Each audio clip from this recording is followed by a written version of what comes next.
Guys, magluto tayo ng garlic pepper beef. Painitin mo natin tong palayok. Lagyan natin ng mantika.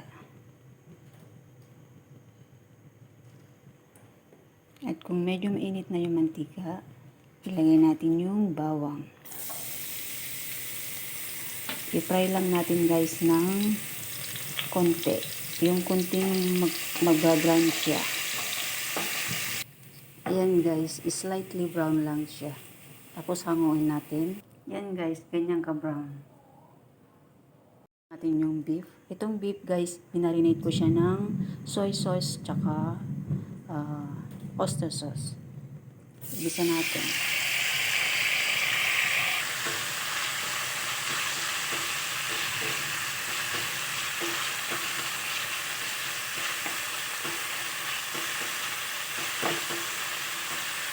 Lagyan natin ng white pepper. Paminta. Pamintang durog. Ayan guys. Tapos takpan natin. Ano siya guys. Ayan lang natin na mawala yung kunting tubig.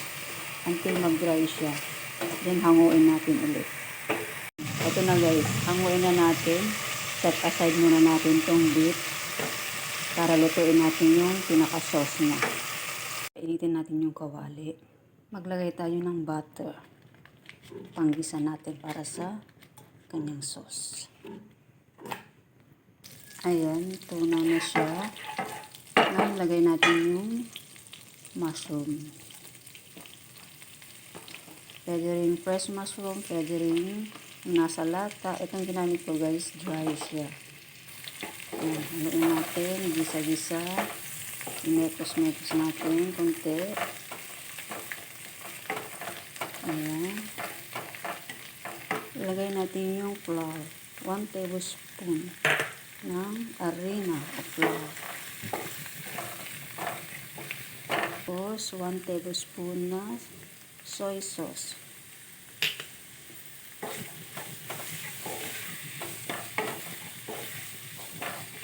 Ilalagay tayo ng tubig. 1.5 cup.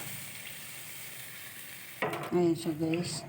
Tapos maglalagay tayo ng half ng beef cubes para magkalasa-lasa ang ating garlic pepper beef. Pakuluan lang natin hanggang sa mag-thick siya guys. So guys, medyo thick na siya. Ayan, tingnan niyo.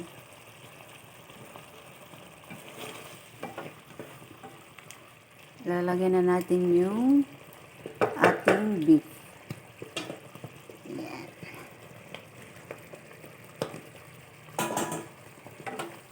Yan. Yung beef. Tapos yung garlic na pinay natin. Tapos haluin natin guys. Kunting mekos-mekos lang.